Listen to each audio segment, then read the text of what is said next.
बहुत ही पावन प्रसंग आदरणीय श्री तुलसीदास जी महाराज इसी पूरी जयकार में श्री वीर हनुमान जीवन वाहना वीर हनुमान जीवन वाहना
हनुमान जी जय हो। आदरणीय तुलसीदास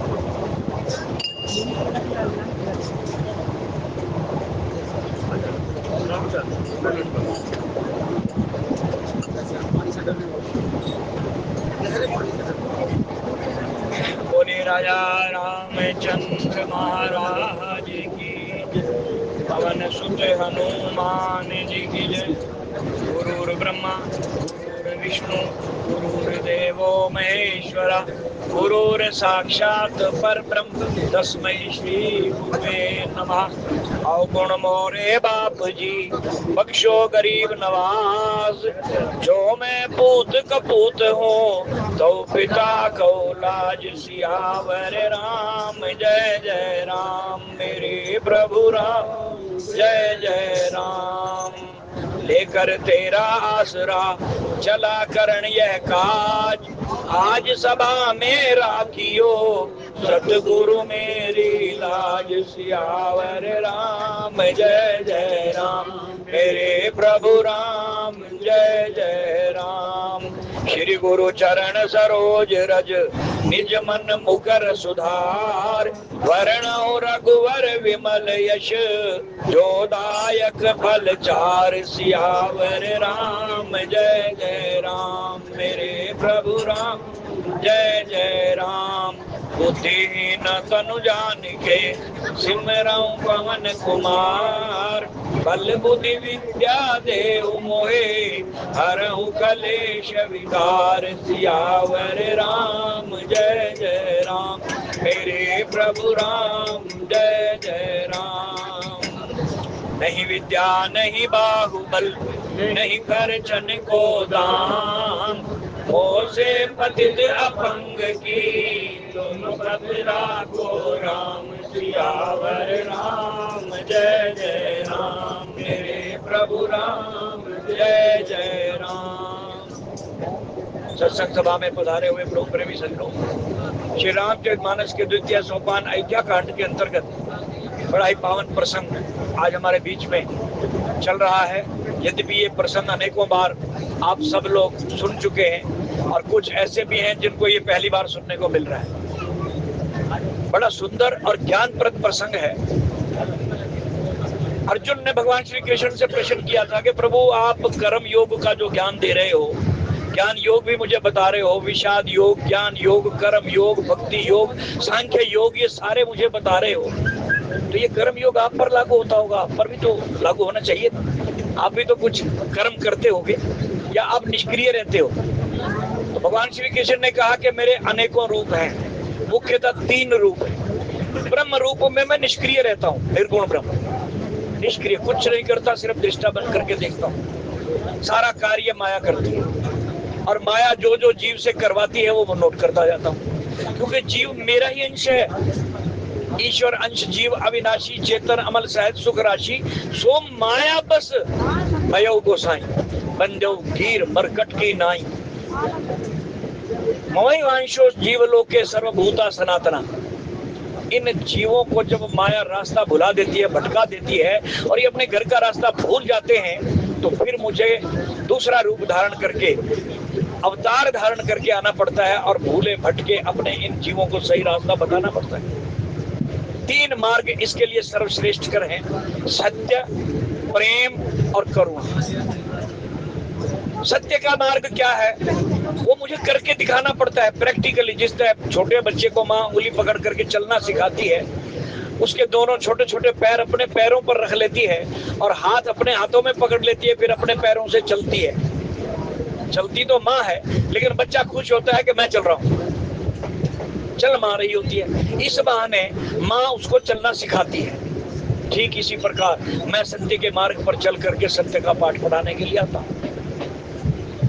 फिर प्रेम क्या है, कैसा होना चाहिए, आज वो प्रसंग हमारे सामने है। सुन के वट के बैन प्रेम लपेटे हटपटे बिहसे करुणा है। प्रेम की भाषा पढ़ाने के लिए आता हूँ, सत्य की राह, प्रेम का ज्ञान देने के लिए आता हूँ। और तीसरी बात करुणा। अगर जीव के अंदर जो मेरा ही अंश है उसके अंदर करुणा नहीं है, दया नहीं है, तो फिर उसमें और जानवर में कोई फर्क नहीं। वो तो इतना हिंसक हो जाता है कि जानवरों को भी मार के खाना शुरू कर देता है। 3 प्रकार के वो पाप करता है, दैहिक, दैविक, भौतिक। दैहिक 3 प्रकार के कर्म है, पाप हैं जो वो करता है। 4 प्रकार के मानसिक पाप करता है और फिर 10 जो है पाप उसके ऊपर लागू होते हैं। 10 प्रकार के पाप करता है। 3 शरीर से, 4 मन से और फिर 3 वाणी से। वाणी से झूठ बोलना, वाणी से किसी की निंदा करना, वाणी से किसी को गाली गलौज देना, ये पाप है। ये समझाने के लिए मैं नाना प्रकार के स्वरूप धारण करता हूँ। यद्यपि मैं बिना स्वरूप वाला हूँ, मेरा कोई रूप नहीं है, कोई रंग नहीं है, निर्गुण। उस रूप में मैं ब्रह्म हूँ। लेकिन मनुष्य जाति जब रास्ता भटक जाती है, अपने कर्तव्यों को भूल जाती है। मनुष्य चोले में जन्म तो उसने ले लिया अपने कर्मों के अनुसार, पूर्व जन्म के उसके शुभ कर्म जाग उठे, मनुष्य जन्म मिल गया। लेकिन मेरी कृपा तब होती है जब उस जीव को सत्संग से जोड़ देता हूँ। अपने कर्मों से उसने मनुष्य जन्म पाया और फिर मेरी कृपा से उसको सत्संग मिला। बिन सत्संग विवेक न होई, राम कृपा बिन स्वर्ग न सोई। उसकी कृपा के बगैर सत्संग नहीं मिलता। जिसको मैं अपने साथ अपने घर वापस बुलाना चाहता हूँ, अपने घर की रास्ता दिखाना चाहता हूँ, उसको मैं कृपा करता हूँ। और कृपा का पहला पाठ, पहली पहचान सत्संग है। प्रथम भक्ति संतन कर संगा, दूसरा रति मम कथा पसंद। लेकिन हे अर्जुन, काल का चक्र तो देखो कि जीव मुझ पर विश्वास ना करके माया पर ज्यादा विश्वास करता है। माया उसको अंधे कुएं में धकेल देती है। फिर वो डर के मारे या लोभ के मारे इन 2 कारणों से मुझे याद करता है। और जब इन कारणों से भी उसकी इच्छाएं, उसकी कामनाएं पूरी नहीं होती, तो फिर माया इसको और भटकाती है। कभी ज्योतिषियों के पास जाता है पूछने के लिए कि मेरा भविष्य बताओ, क्या होने वाला है। जबकि जो होने वाला हो तो मैंने पहले ही लिख दिया। पहले बनी प्रारब्ध पाछे बना शरीर, तुलसी यह अचरज भयो मन नहीं बांधो धीर। फिर भी उसका चंचल मन धैर्य धारण नहीं करता। वो ज्योतिषियों से जाके पूछता है, तांत्रिकों से जाके पूछता है, मजारों पर जाकर के मत्थे रगड़ता है। मेरे ऊपर विश्वास नहीं। मैंने जो लिख दिया वो अटल है, उसको कोई नहीं मिटा सकता। राजा हिमवान ने अपनी बेटी पार्वती का हाथ महामुनि नारद के हाथ में दिया। कहेंगे मुनिवर इसका भविष्य बताओ। तो जब हाथ देखा तो इशारे में बताया, क्लियर नहीं किया। कह मुनीश हिमवंत सुनो, जो विधि लिखा लीलाहार, देव दनुज नाग नर को न मेटन हार। अब ये बात सुनने में बड़ी आपको अजीब लगती होगी, लेकिन जो सत्संग से जुड़ गया उसको इस बात को अपने हृदय में लिख लेना चाहिए कि जो मेरा है वो मुझे मिलेगा और जो मेरा नहीं है वो चला जाएगा। ना कोई मेरा कोई छीन सकता है, ना कोई मुझे दे सकता है। ये जो लाखों रुपए आजकल मांग करके कहते हैं कि तेरे यहाँ संतान नहीं होती, तू मेरे पास आ, मैं संतान दे दूंगा, वो भगवान से ऊपर हो गया? उससे ऊपर नहीं है। फिर कहां से दे देगा? उसने भी तो कोई ना कोई भगवान की सिमरन भजन किए होंगे, उससे उसको रिद्धियां सिद्धियां शक्तियां मिली होंगी, उसी का ही तो उपयोग करके वो देगा। तो संत कहते हैं यही काम तू क्यों ना कर ले? प्रभु के नाम का सिमरन कर, उस पर विश्वास रख, तेरा कोई कुछ बिगाड़ नहीं सकता। 2-3 प्रसंग ऐसे हमारे सामने प्रस्तुत हैं। एक तो ये अभी नारद जी ने जो बताया, और दूसरा भरत जी ने आकर के गुरुदेव को उल्हाना दिया जब ननिहाल से आए। तो गुरुदेव आपके होते हुए मेरा देश अनाथ कैसे हो गया? आपके होते हुए मेरे भाई भाभी वनवास कैसे चले गए? आप जैसे त्रिकालदर्शी महामुनि के होते हो, जो ब्रह्मा जी के बेटे हैं, सब जानते हो, त्रिकालदर्शी हो, आगे पीछे की सब जानते हो, भविष्य में क्या होने वाला है ये भी जानते हो, फिर मेरा पिता कैसे मर गया? हम अनाथ कैसे हो गए? तो वहां पर भी यही जवाब मिला। गुरुदेव ने भरत को यही जवाब दिया कि सुनो भरत भावी प्रबल, बिलख कहो मुनिनाथ, लाभ हानि जीवन मरण यश अपयश विधिया। परमात्मा क्या? मैं कुछ नहीं कर सकता, जानता हूँ। ज्योतिषी भी जानता होगा, हो सकता है हम ज्योतिष विज्ञान का अनादर नहीं करते बल्कि सम्मान करते हैं। ये भी एक शास्त्र है, ज्योतिष शास्त्र, 6 शास्त्रों तो सम्माननीय है। लेकिन जिसको ज्ञान है वो भी बता देता है, मिटा नहीं सकता। तेरे भाग्य में क्या है, क्या होने वाला है, उसको मिटा नहीं सकता, बता सकता है। एक प्रसंग महाभारत में और ऐसा आता है कि इसको बदल सकता है कौन? सिर्फ और सिर्फ वही लिखने वाला। भगवान राम का जन्म हुआ, आपने पढ़ा जन्म के समय क्या था? तिथि वार नक्षत्र सब एकत्र हो गए और सब अनुकूल हो गए। ग्रह नक्षत्र वार तिथि सब भय अनुकूल, अनुकूल हो गए। सब कुछ ऐसा योग बन गया कि कोई कह नहीं सकता कि इस योग में इस समय पर जन्म लेने वाला बालक सुखी नहीं रहेगा। लेकिन देखिए, इतना कुछ अनुकूलता होने के बावजूद भी राम ने जन्म लिया। और कहाँ ये अनुकूलता काम आई? कदम कदम पर दुख। जन्म लिया, थोड़े दिन माँ के पास रहे तो गुरुकुल में चले गए, माता पिता का भी छोड़ा। वहां से आए तो आगे विश्वामित्र जी खड़े मिले, वो ले गए पकड़ करके। आगे गए तो तारका मारी सुबाहु मिले, उनसे युद्ध करना पड़ा। वहां से जान छुड़ाई, उनका उद्धार किया, कल्याण किया। तो बुलावा आ गया जनक जी का, मेरा यज्ञ सफल करो, मैंने धनुष यज्ञ रचाया है। आगे अहिल्या जी का उद्धार किया, जिसका जिक्र आज के प्रसंग में भी आएगा, अभी आया है, जिसका प्रसंग का उदाहरण केवट दे रहा है, उसका उद्धार किया। वहां गए, सीता जी से ब्याह किया, थोड़ी सी खुशी मिली थी तो आगे परशुराम खड़ा मिला, उससे मुठभेड़ हो गई। वहां से आए, कुछ दिन भी चैन के नहीं गुजरे थे तो आगे मंथरा आ गई। क्या कौन सा दिन उसका सुखी गुजरा जिसके सारे वार तिथि ग्रह अनुकूल थे? हम तो जन्मपत्रियां बनवाते हैं ना बच्चों की, और ज्योतिषी लोग या विद्वान लोग लिख भी देते हैं कि इसका तो बड़ा भाग्य अच्छा है, ये ग्रह वगैरह सब उसके अनुकूल हैं, इसमें कुछ एक आधा दोष भी होगा तो वो भी लिख देते हैं और इसका निवारण भी सब। लेकिन हम उन पर भरोसा कर लेते हैं जिसने वो तकदीर लिखी है, उस पर भरोसा नहीं। महाभारत के अंदर यही प्रसंग आया है, यही प्रसंग आया है कि जब युद्ध होने वाला था कौरवों और पांडवों के बीच में, तो धृतराष्ट्र को यह पता लग गया था कि मेरे बच्चे बचने वाले नहीं हैं। तो हो सके तो युद्ध को टाल दिया जाए, ये उसकी इच्छा थी। लेकिन उसके साथ एक और पीछे ग्रह लगा हुआ था, उस ग्रह का नाम था शकुनी। शकुनी नाम का ग्रह उसको चैन से नहीं बैठने देना चाह रहा था, वो हर काम उल्टा करवाता था। धृतराष्ट्र ने अपने पुत्र मोह में फंस करके ज्योतिषी को बुलाया और ज्योतिषी को कहा कि देख मेरे बेटे दुर्योधन करे कि भाग्य में क्या लिखा है। उसने सारे ग्रह नक्षत्र सब देख करके टटोल करके कहा कि महाराज दुर्योधन को तो कोई हरा ही नहीं सकता, इसका तो भाग्य बता रहा है, यही राजा बनेगा, राजयोग लिखा है इसका, ये राजा ही बनेगा और इसको कोई मार भी नहीं सकता, बेशक निश्चिंत होकर के युद्ध कीजिए। उसका हौसला बढ़ गया। और उधर शकुनी ने भी कह दिया, जबकि वो ज्योतिषी शकुनी का ही बुलाया हुआ था। शकुनी ने भी कह दिया कि महाराज डर किस बात का है, अब तो ज्योतिष विज्ञान भी यही कह रहा है कि हमारे भांजे की जीत होगी, युद्ध का ऐलान होने दो। उधर भगवान श्री कृष्ण शांति दूत बन करके आ रहे थे, तो सबसे ज्यादा द्रौपदी उतावली थी कि कन्हैया मेरे खुले हुए बालों का ध्यान रखना, युद्ध बुंदी मत कर देना, युद्ध करना। बार बार उकसा रही थी कृष्ण को, युद्ध करना, मुझे इन केशों को गुथाना है दुशासन के लहू से, मुझे भीम की प्रतिज्ञा को पूरा होते हुए देखना है, दुर्योधन की टांग टूटते हुए, मेरा ध्यान रखना। कृष्ण मुस्कुराते हुए जा रहे हैं कि बहन कितनी उतावली हो रही है तो युद्ध के लिए, युद्ध इतना सरल नहीं होता जितना तू समझ रही है, और इतना लाभदायक भी नहीं होता। युद्ध में जो जीतता है वो भी बहुत कुछ खो देता है, और जो हारता है वो भी बहुत कुछ खो देता है।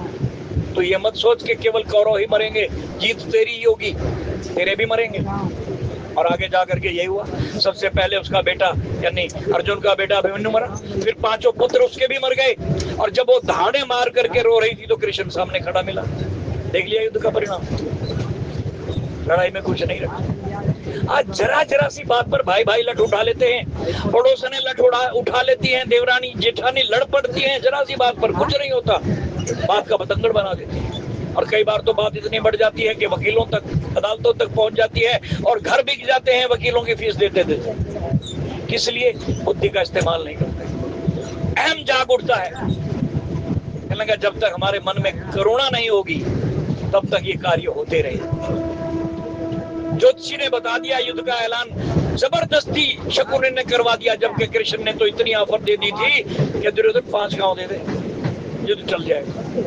नहीं माना, तब युद्ध हुआ। और जब युद्ध हुआ और हार होने लगी कौरवों की, तो 8 दिन के बाद दुर्योधन ने अपने पिता को कहा कि उस ज्योतिषी को बुलवाओ। तो ये कहता था दुर्योधन की जीत होगी, सारे नक्षत्र ग्रह उसके अनुकूल है, ये क्या हो रहा है, मेरी सेना आधी से ज्यादा मर गई, भीष्म पितामह भी आज धराशायी हो गए, दूसरा सेनापति कर्ण को बुलाना पड़ा, मुझे बुलाना पड़ रहा है, और मेरी निरंतर हार हो रही है। ज्योतिषी ने क्या कहा?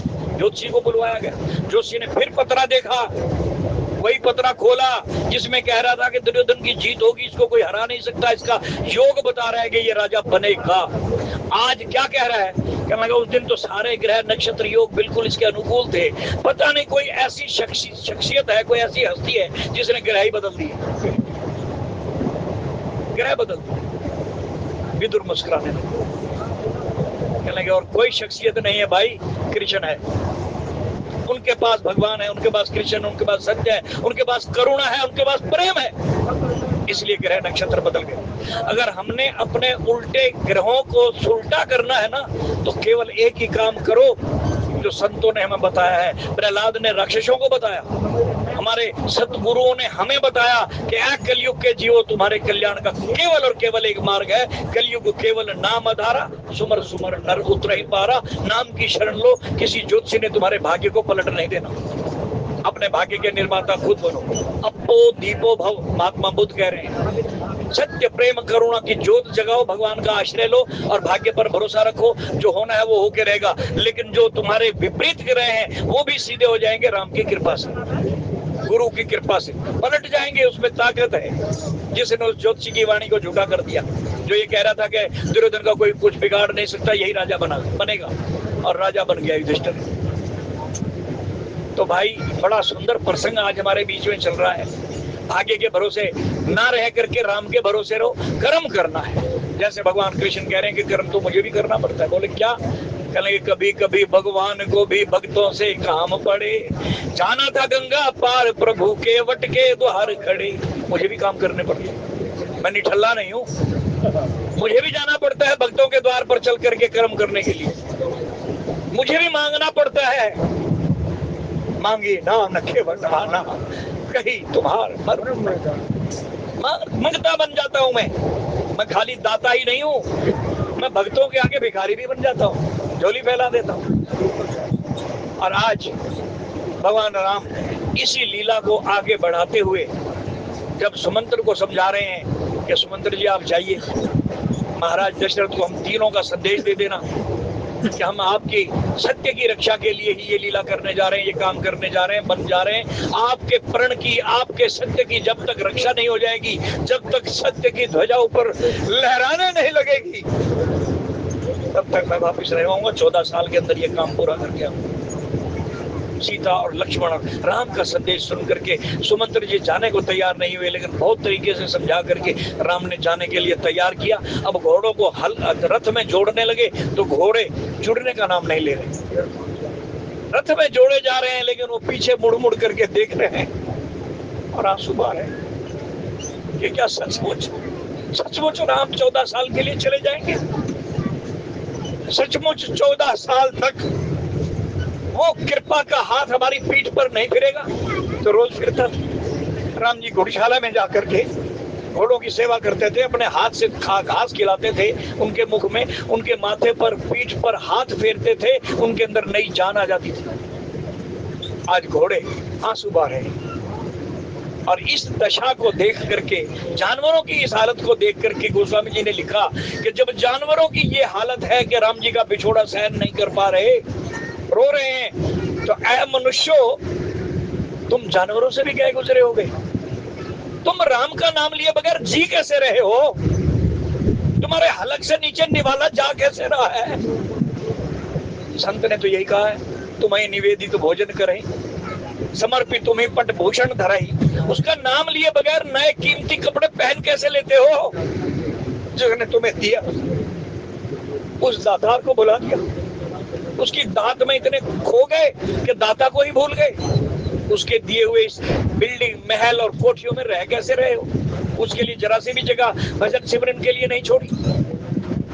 मनुष्य हो, सोचो, घोड़े जानवर हैं, जानवर की जोनी में है, और तुम सबसे ऊंची जोनी में हो, टॉप ऑफ द क्रिएशन, ईश्वर की सबसे उच्चतम रचना हो तुम, लेकिन तुम्हारा विवेक जागृत नहीं हो। जानवरों का जाग गया।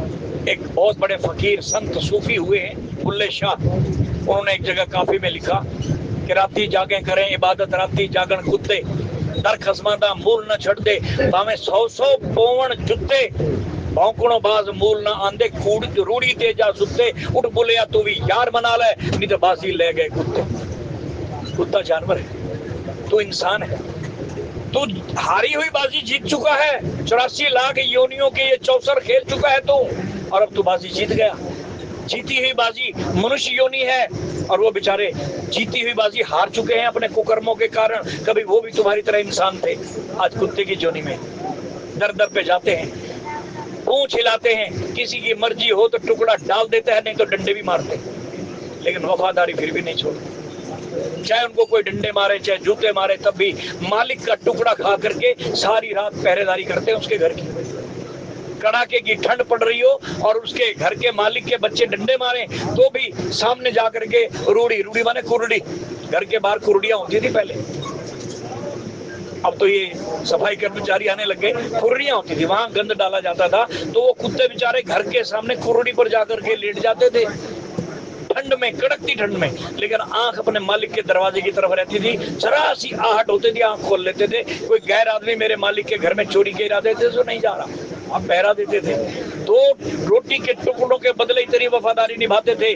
बुल्ले शाह कहते हैं, तू कैसा इंसान है, कैसा मनुष्य है कि तेरे को मालिक ने 2 रोटी नहीं बल्कि 3 वक्त का खाना, कमाने के लिए 2 हाथ, चलने के लिए पैर, सुंदर परिवार, जुबान, सुंदर रंग रूप, काया, महल, कोठियां सब दे दी, और तूने उसी को ही भुला दिया, उसी को ही भूल गया। लेकिन तू जीती हुई बाजी हार रहा है, और वो हारी हुई बाजी जीत गए कुत्ते, वो बाजी हार चुके थे। उठ बुल्लिया, बुल्ले शाह कह रहे कि तू यार बना ले। सूफियों का यार परमात्मा है, ईश्वर है। उसको कोई यार कहता है तो कोई ब्रह्म कहता है, तो कोई ईश्वर कहता है, तो कोई भगवान कहता है। तत्व एक ही है, उसको किसी भी नाम से याद करो। आप बेटा कह लो तो भी आ जाएगा, बेटा बन के आ जाएगा। तो सूफी संत उसको यार कहते हैं कि उठ बुल्लिया, तू भी यार बना ले। नित बाजी ले गए कुत्ते, वरना ये हारी हुई बाजी कुत्ते जैसे जीत रहे हैं। ये इंसान का चोला दोबारा पा जाएंगे और तू मनुष्य होते हुए फिर कुत्ते की जोनी में जाएगा।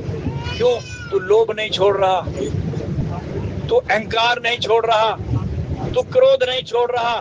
यही तेरे पतन का कारण बनेंगे और तू एक एक जोनी नीचे गिरता चला जाएगा। आज घोड़ों की आंखों में आंसू, रथ में जोतने की कोशिश की जा रही है लेकिन घोड़े जुटते नहीं और पीछे मुड़ मुड़ करके हिन आते हैं। घोड़े हिन आते हैं ना, हिन आते हैं, लेकिन उनकी इस मूक भाषा को भले ही कोई सुने ना सुने, लेकिन चूंटी के पग नूपुर बाजे तो भी साहिब सुनता है। कीड़ी के पैर में घुंघरू बांध दो, छोटी सी कीड़ी, उसके पैर कितने होते होंगे किसी को तो दिखाई भी नहीं देते बिना सूक्ष्मदर्शी के। उसके अंदर नूपुर घुंघरू बांध दिया जाए, वो कितना छोटा होगा और फिर उसकी आवाज क्या होगी, लेकिन वो मालिक सुनता है, उसकी आवाज मालिक तक जाती है। हम अगर किसी जानवर को काट रहे हैं, मार रहे हैं, बलि दे रहे हैं, कुछ भी कर रहे हैं, बेशक वो बेजुबान जानवर कुछ नहीं बोल रहा, लेकिन उसकी चीख मालिक के दरवाजे तक जा रही है, उसका द्वार खटखटा रही है। मालिक कहता है कोई बात नहीं, तेरा कर्म टल गया, कभी तूने भी ऐसा किया होगा, आज तेरे साथ भी ऐसा हो रहा है। कथा आती है श्री गुरु ग्रंथ साहिब जी महाराज में सदन कसाई की, सबने सुनी हुई होगी। एक कसाई था राजा का, वो सिर्फ राजा के लिए ही मीट मांस का इंतजाम करता था, बकरे का। एक दिन क्या हुआ, संध्या का समय दुकान बढ़ा रहा था, अचानक बाहर से कुछ मंत्री, दूसरे मुल्कों से कुछ मंत्री संतरी आ गए, राजा के मेहमान। तो राजा ने अपने सेवादार को कहा कि जाओ सदन के पास, उसको बोलो मेरे 2 मेहमान आए हैं, ज्यादा नहीं चाहिए, सिर्फ 2 मेहमानों को परोसा जा सके इतना मांस, ज्यादा नहीं चाहिए। और उस टाइम फ्रिज इत्यादि की भी व्यवस्था नहीं होती थी, बर्फ भी नहीं होती थी। तो वो चला गया, उसने जाकर के सदना को कहा, सदन ने कहा भाई मैं तो अपना सारे औजार भी धो चुका हूँ और दुकान बढ़ाने की तैयारी कर रहा हूँ और अब सब कुछ साफ कर चुका हूँ, इस समय मैं कैसे तेरे को मांस दूं, मेरे पास तो मांस है ही नहीं। तो कहने लगा कोई बात नहीं, अगर नहीं देगा तो सवेरे तेरा पूरा परिवार फांसी पे लटकता नजर आएगा, राजा का हुक्म है, सोच ले। सदना कसाई सोच में पड़ गया, कहने लगा अगर मैं बकरा काटता हूं तो सुबह तक ये तड़पता रहेगा, अगर इसको आधा काट के छोड़ दो तो, और इसको जान से मार करके पूरा का डाल दो तो सुबह तक इसमें गर्मी के कारण बदबू हो जाएगी, कोई खरीदेगा नहीं, बर्फ तो थी नहीं। सोच में पड़ गया। तो उस सेवादार ने सुझाव दिया, कहने लगा सदन मेरी बात मान, बकरे को पूरा मत काट, इसकी जांग का मांस 2 किलो के 2.5 किलो के करीब काट, इससे उनका काम चल जाएगा, तेरा बकरा मरेगा नहीं, सुबह आते सबसे पहले इसी को काट देना, बाकी बकरे बाद में काटिए। कहने लगा अच्छा, इसका मतलब ये सारी रात तड़पता छोड़ दूं? कहने लगा और कोई इलाज ही नहीं है, जान से मारेगा तो तेरा नुकसान, मांस सुबह बिकेगा ही नहीं, सरांद मार जाएगा, बदबू हो जाएगी, और अगर नहीं मारेगा, थोड़ा सा काटने के लिए पूरा बकरा मारेगा तो भी नुकसान, नहीं मारेगा तो सुबह तू फांसी पे लटका हुआ मिलेगा, एक ही इलाज है, ये थोड़ा सी रांद काट ले इसकी जांग की।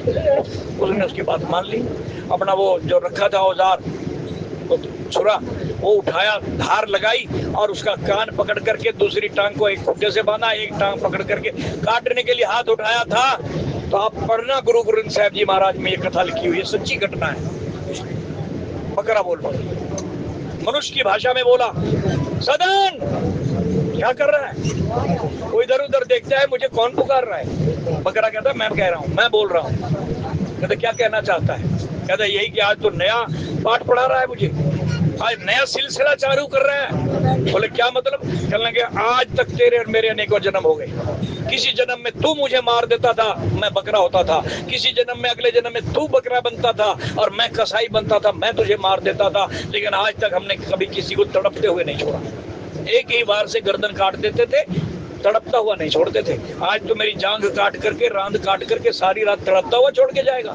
याद रख, अगला जन्म मेरा भी कसाई का होने वाला है और तू बकरा बनेगा, मैं भी तुझे इसी तरह तड़पता हुआ छोड़ूंगा। आँख खुल गई अंदर की। हमारे ऊपर तो संतों की बात असर नहीं करती, हम रामायण पढ़ते हैं, गीता पढ़ते हैं, छेने ढोलकियां खड़काते हैं और डांस तो हमारे ऐसे देखो कि पूछो ही मत हाल, एक दूसरे के साथ होड़ लग जाती है, डीजे पे भजनों के नाम पर नृत्य करते, लेकिन क्या समझे, पल्ले कुछ नहीं पड़ो। आज बकरे की बात उस कसाई के पल्ले पड़ गई, ज्ञान की आंख खुल गई, संत की बात हमारे पल्ले नहीं पड़ती, एक जानवर की बात समझ में आ गई। छुरा फेंक दिया और कह दिया उस सेवादार को कि जा कह दे महाराज को बेशक फांसी पे चढ़ा दे, मैं आज के बाद ये काम ही नहीं करूंगा, मैं ये धंधा छोड़ रहा हूं और जा रहा हूं कहाँ, वृंदावन। बांके बिहारी के मंदिर में जाकर के उससे क्षमा याचना करूंगा, माफिया मांगूंगा और आगे से ये काम नहीं करूंगा। तब जाकर के ये सिलसिला खत्म हुआ, वो संत बन गया। तो भाई हमें भी ये सिलसिला कहीं ना कहीं कॉमा फुल स्टॉप तो लगाना ही होगा। बंद कर दो जितने रिश्वतें ले चुके आगे लेनी बंद कर दो। हक हलाल की कमाई खाओ, एक एक रुपया हलाल का लेके आओ घर में, हक का 10 नौहों की पवित्र कमाई का। आज तक जो ले चुके, भ्रष्टाचार कर चुके छोड़ दो, फुल स्टॉप लगा दो। शराब पीनी आज तक जो पी चुके, मांस जितना खा चुके, आज से ही सही, अभी से ही प्रतिज्ञा कर लो कि आज के बाद ना मैं शराब पीऊंगा, ना मांस खाऊंगा, ना किसी के साथ भ्रष्टाचार या ठगी या चोरी करूंगा, और ना ही कोई और ऐसा कुकर्म करूंगा जिससे मेरा स्वामी, मेरा मालिक, मेरा पति नाराज हो जाए। पत्नी पति को खुश करने के लिए क्या नहीं करती, इंतजार करती है 8 घंटे के बाद मेरा पति घर आने वाला है। उसके आने से पहले अपने आप को सजाती है, संवारती है, श्रृंगार करती है, मेरा मालिक खुश होगा, मेरा मालिक, मेरा पति खुश होगा। आते ही जलपान से उसकी सेवा करती है। और उससे ज्यादा खुशी मेरे पति को कब होगी, जब मैं अपने सास ससुर की सेवा करूंगी। वो खुश होगा कि अब देखो मेरी पत्नी मेरे माँ बाप की सेवा कर रही है। तो सब कुछ वो जो कुछ करती है अपने मालिक की खुशी के लिए करती है। तो हमें भी आज उसी की खुशी के लिए, जो पाप कर चुके सो कर चुके, आज से प्रतिज्ञा करो कोई धूम्रपान नहीं करेंगे। बीड़ी, सिगरेट, तंबाकू ये हमारे लिए बड़ा हानिकारक है, हमारी जान ले रहा है। ये स्लो पॉइजन हम पी रहे हैं, शराब स्लो पॉइजन है। मांस हमारे अंदर की अंतड़ियों को गला रहा है, क्योंकि हमारा शरीर मांस पचाने के लिए नहीं बना। हम शाकाहारी हैं, शाकाहारियों की पहचाने बनाई है परमात्मा ने कुछ। शाकाहारी के दांत चपटे मिलेंगे, नोकीले नहीं मिलेंगे। मांसाहारी के दांत सुई की तरह नोकीले होंगे। शाकाहारियों के नाखून और खुर मिलेंगे, जैसे गऊ, भैंस, घोड़ा इत्यादि खुर मिलेंगे। और मांसाहारियों के पंजे मिलेंगे नोचने के लिए, जैसे शेर, बिल्ली वगैरह, इनके पंजे होते हैं। शाकाहारियों के खुर होते हैं, नाखून होते हैं। ये पहचान फिजिकली भी परमात्मा ने बनाई है, लेकिन हमारी समझ में क्यों नहीं। और कहते हैं कि हम इंसान हैं, हम मनुष्य हैं। मनुष्य होकर के भी हमारा विवेक नहीं जाग रहा, तो सिर्फ और सिर्फ एक ही कारण समझ में आता है कि बिन सत्संग विवेक ना हो। हम सत्संग से जुड़े ही नहीं है। जुड़ गए होते तो विवेक जाग गया होता। हम जुड़े ही नहीं, फिजिकली आकर के खड़े हो जाते हैं, मानसिक रूप से नहीं जुड़े। आज ये घोड़े मानसिक रूप से जुड़े हुए, राम के वियोग में रो रहे हैं, रथ में जुड़ना नहीं चाह रहे, जबरदस्ती जोड़ा जा रहा है। और हाँकते हैं तो हिनहिनाते हुए पीछे मुड़ मुड़ के देखते हैं। समुद्र जी को रवाना किया प्रभु राम ने। इतनी दुखद स्थिति को देख करके वहां खड़े हुए केवट समाज, भील लोग, अनपढ़ लोग, अंगूठा टेक लोग रोने लगे, सिर पीटने लगे कि हम तो मनुष्य हैं और हमें आज तक समझ में नहीं आई कि बिछोड़ा और प्रेम क्या होता है। इन्होंने, राम ने अगर सत्य की ध्वजा उठा रखी है तो इन्होंने प्रेम का पाठ पढ़ा दिया घोड़ों ने। प्रेम क्या होता है, और भगवान का अवतार इसीलिए होता है सत्य, प्रेम और फिर करुणा। इन्होंने प्रेम का पाठ पढ़ा दिया, प्रेम क्या होता है ये दिखा दिया। आज उनकी इस अवस्था को देख करके जासु वियोग विकल पशु, ऐसे गोस्वामी जी कह रहे हैं कि जिनके वियोग में, जिनके बिछोड़े में पशु इतने तड़प रहे हैं, इसी तरह रो रहे हैं, व्याकुल हो रहे हैं। प्रजा मात पितु जी है कैसे। अब बताओ, जब पशुओं की हालत है तो माँ बाप और प्रजा की क्या हालत हो, वो कैसे जिएंगे। इशारा हमारी तरफ है, हम राम की प्रजा ही तो हैं, हम उसके बगैर कैसे जी रहे हैं, कैसे खा रहे हैं, कैसे पी रहे हैं। उसका बिछोड़ा एक पल के लिए भी ना हो, जब भी फुर्सत मिले जुबान पर नाम सिमरन चलता ही रहे, हृदय में उसकी तस्वीर, उसकी जो है एक एक चौपाई, एक एक जो है कलाकृति, एक एक लीला मन में घूमती रहे, तो समझो चलते हुए भी उसके साथ जुड़े हुए, सोते हुए, खाते हुए, पीते हुए उसके साथ जुड़े हुए।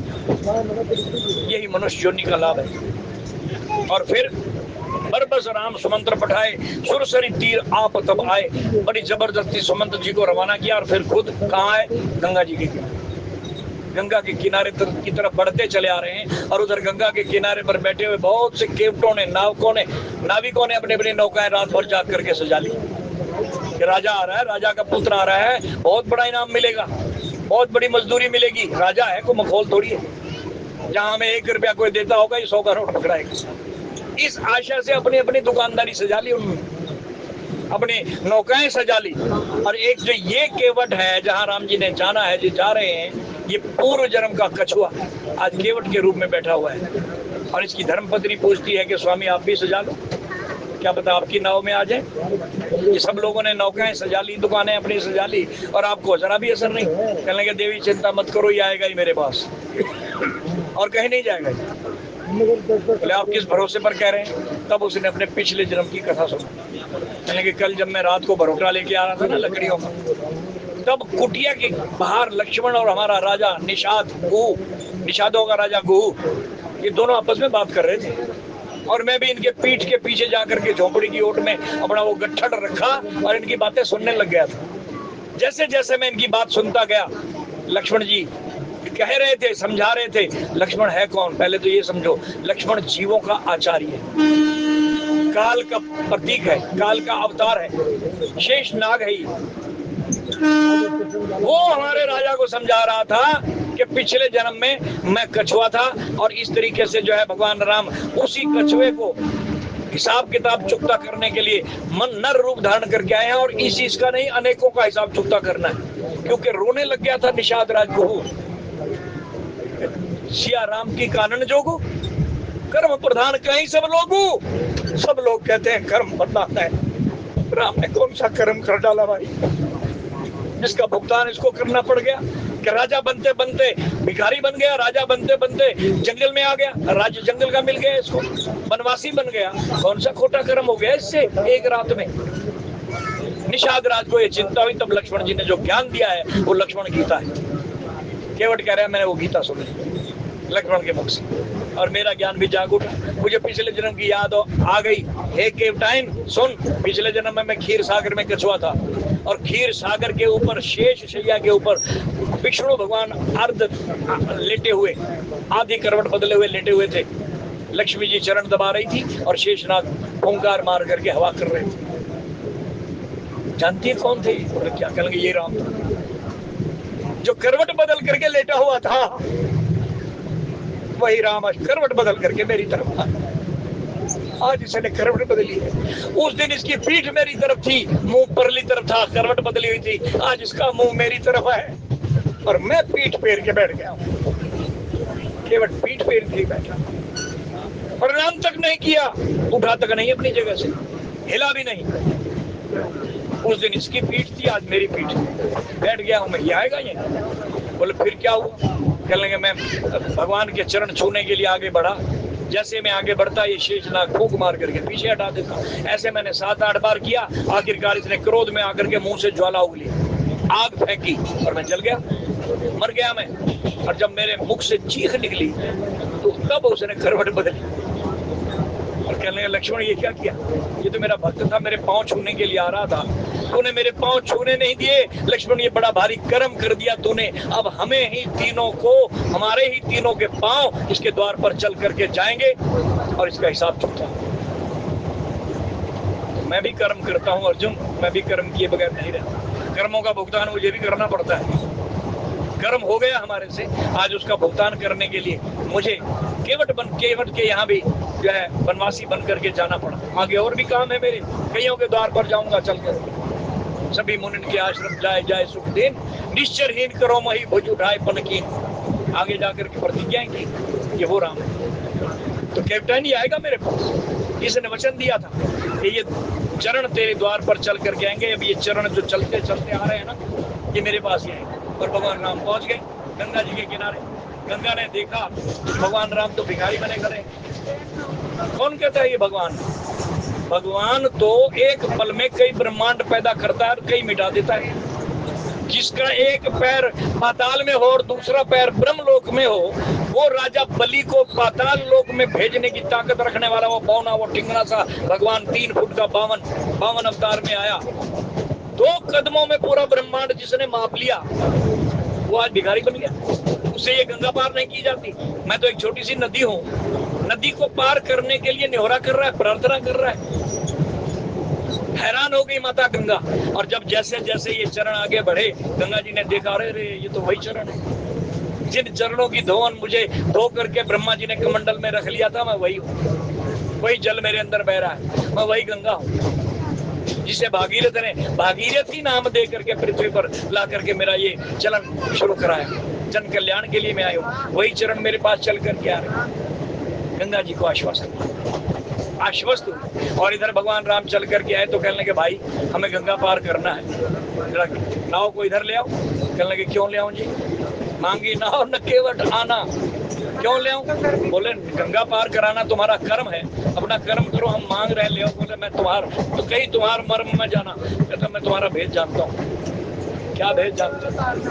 कहने लगे कहीं तुम्हारा मर्म में जाना, चरण कमल रज कहूं सब कहीं। मैंने सुना है कि आपके चरणों के चरण कमल जो है ना, इनके ऊपर जो पराग जो धूली जमी हुई है, इसके अंदर जादू है। कुछ लोगों ने मुझे बता दिया है, सुना है मैंने। क्या जादू है? कहने लगे ये जानवर से इंसान बना देती है, ये पत्थर को इंसान बना देती है, ये वो जादू है। आपके चरण रज धूली छूते ही एक ऋषि की पत्नी जो शराब के कारण पत्थर की शिला बनी हुई थी, वो स्पर्श करते ही अपने पति के पास स्त्री का रूप धारण करके चली गई, नारी बन गई। आपके चरणों में वो जादू है। सुर से कहीं तुम्हार मर्म में जाना, मानुष करनी मूरी कछु आई। मानुष करनी, ध्यान देना, भगवान राम के चरणों में, संत के चरणों में, भगवंत के और भगत के चरणों में जो धूल, चरण कमल के ऊपर जो धूल जमी हुई ना, उसके अंदर क्या जादू होता है? वो इंसान बनाती है। हैवान को भी इंसान बना देती है। उंगली माल क्या नहीं था, जो दिखता उसी को मार डालता और उंगली काट करके उसका हार बना ले। एक से एक बड़े ऐसे खूंखार हुए हैं जिनके कारनामे पढ़ो तो रोंगटे खड़े हो जाते हैं, लेकिन वो इंसान बने संत की कृपा से, संत की दृष्टि से। अगर हर धर्म के लोग, हर संप्रदाय के लोग इस तरह की कथाएं सुने और सुनावें अपने अपने ग्रंथों में से, किसी धर्म में ये नहीं लिखा गया कि आप गलत काम करो, झूठ बोलो, चोरी करो, कहीं नहीं लिखा हो। सब धर्म का राह बताते हैं, लेकिन हमें समझाने वाले कम और समझने वाले भी कम रह गए। लेकिन हमारे ग्रंथ तो डंके की चोट पर हमें समझा रहे हैं कि चरण कमलों की धूली, चाहे वो संत की हो, भगवंत की हो, माता पिता की हो, उसमें जादू होता है। जो बच्चा सुबह उठते ही माँ बाप के चरण छू करके उनकी चरण धूली को यूं करके तिलक लगा लेता है, उसके आगे के सारे ग्रह सीधे हो जाते हैं, सारे सीधे हो जाते हैं। माँ बाप के आशीर्वाद में इतनी बड़ी ताकत है कि काल भी हाथ जोड़ता है। माँ बाप का आशीर्वाद मिल गया, भीष्म पितामह को मृत्युंजय हो जाओ, तुम्हारी इच्छा के बगैर मौत नहीं आएगी। और काल पूछने के लिए आता है रोज, कहो पितामह कब चलना है, रोज पूछता है काल। ये माँ बाप के आशीर्वाद का फल था। जो बच्चा सुबह उठते ही माता पिता के चरण छू करके आशीर्वाद ले ले, उसका कोई कुछ बिगाड़ नहीं सकता। काल और ग्रह भी उसके अनुकूल हो जाते हैं। तो इसलिए कहता है कि मैंने सुना है कि तुम्हारे चरण कमलों की धूली में जादू है, जो पत्थर को छू जाए तो इंसान बन जाए।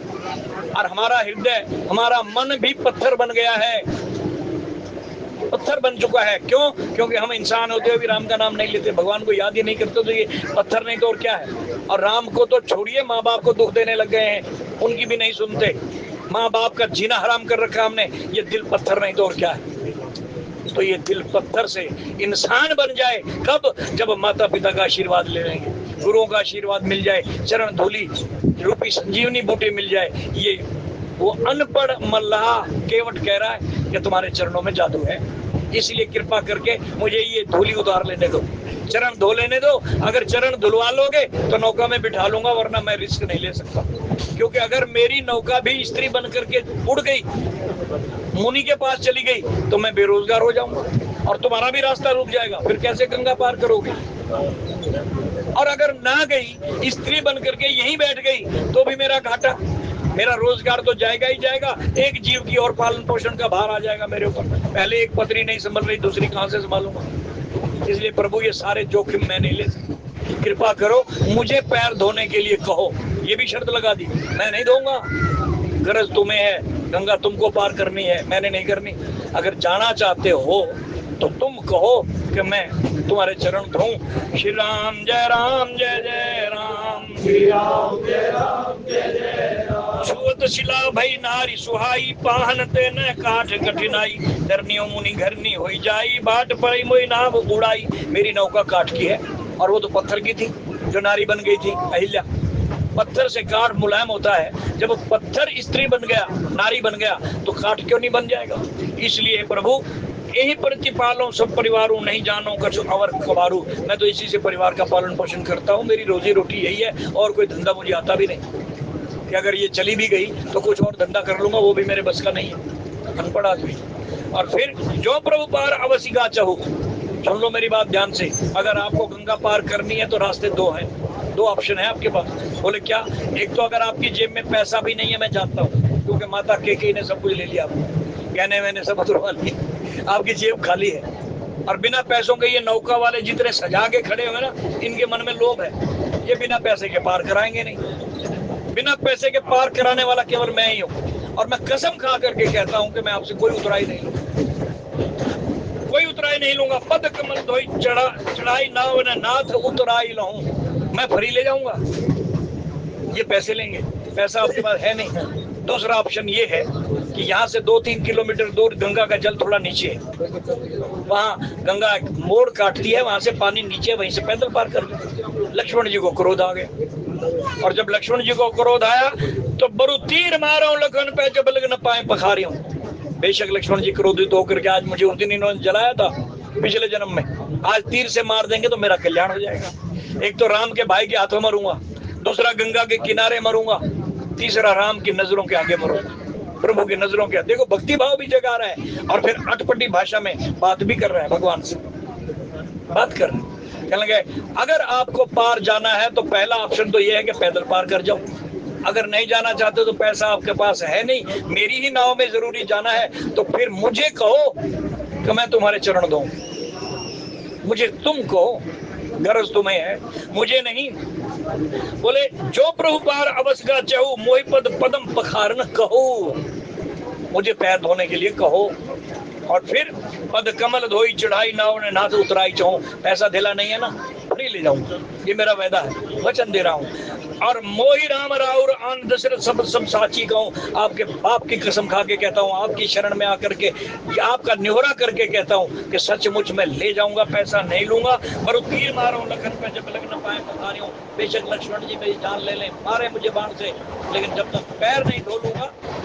सब लगन तुलसीदास नाथ कृपाल पार उतार। तीसरा लफ्ज कृपाल, सत्य प्रेम करुणा। सत्य की ध्वजा राम लेकर के चल रहे हैं, प्रेम का पाठ केवट ने पढ़ा दिया, घोड़ों ने पढ़ा दिया, और करुणा राम की जागो। कृपालु कह दिया उनको, कहे कृपालु जब तक न चरण धोओगे तब तक हे कृपालु गंगा के पार नहीं ले जाऊंगा। ऐसा कह करके जैसे ही उसने ये शब्द कहे, लक्ष्मण को भले ही क्रोध आ रहा हो, लेकिन राम जी को तो आनंद मिल रहा है। जैसे तोतली भाषा में बच्चा कुछ भी बोले तो माँ तो खुश होती है, वो समझ जाती है कि ये क्या मांग रहा है, क्या बोल रहा है। पड़ोस वालों को या और किसी रिश्तेदार को समझ में आया या ना है, दादा दादी को भी नहीं आती, कहते अरे बहू ये क्या कह रहा है सुन, वो कहते मैं समझ गई क्या चाहता है। तो राम समझ गया इस अटपटी भाषा को, सुन के वटके बैन प्रेम लपेटे अटपटे। भाषा अटपटी थी, गंवारू भाषा थी, ऊटपटांग थी, लेकिन उस भाषा के अंदर मिठास थी, प्रेम थी। प्रेम लपेटे, सत्य प्रेम करुणा, प्रेम में लिपटी हुई भाषा थी, वो इतनी मीठी थी। और बिया से करुणा ऐन चितई जान की लखन तन। मुस्कुराने लगे, हंसने लगे। केवट यही चाहता था कि जो अयोध्या से अभी भी उदास होकर के आए हैं, चेहरे पर जो है मुरझाए हुए चेहरे हैं, उदासी है, गमगीन चेहरा है, इसको हंसवाना पड़ेगा। और आज केवट ने यही लीला करके राम को हंसवा दिया। बिया से करुणा ऐन, वो करुणा निधान, सत्य प्रेम करुणा का पालन करने वाले, उनके अंदर करुणा जाग उठी और प्रेम की भाषा सुन करके हंसने लगे। आगे की प्रमुख क्या लीला करते हैं ये आने वाले वक्ता से कल श्रवण कर पाएंगे। अब वाणी को ये विश्राम, त्रुटि के लिए क्षमा। बोलिए राजा रामचंद्र महाराज। आइए तुलसीदास जी का बहुत बहुत धन्यवाद जो इस प्रकार से मार्गदर्शन के। आइए सब मिलकर के आरती के अंदर प्रवेश करेंगे सब मिलकर। आरती श्री रामायण जी की कीरत कलित ललित सियपी, गावत ब्रह्मादिक मुनि नारद वाल्मीक विज्ञान विशार, शुक सनकादि शेष नर शारद वर्ण पवन सुत कीरति। आरती श्री रामायण जी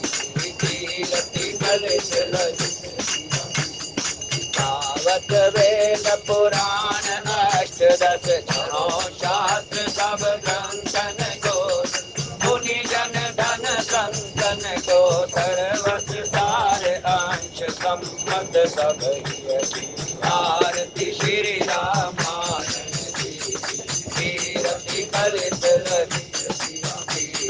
गावत संतत शंभु भवानी हरिभट संभव मुनि विज्ञानी व्यास आदि कवि वरद बखानी नाग भूषुनि गरुड़ के आरती श्री रामायण जी कीरति कलित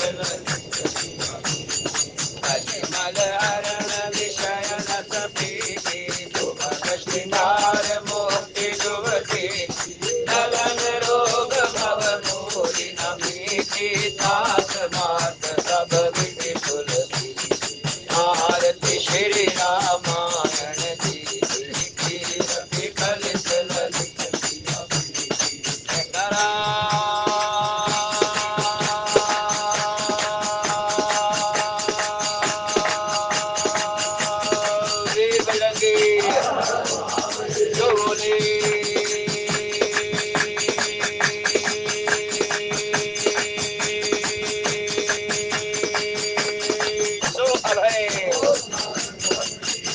धर्म की अधर्म का प्राणियों में विश्व का श्री गीता ज्ञान श्री मानस ज्ञान बोले हर हर महादेव।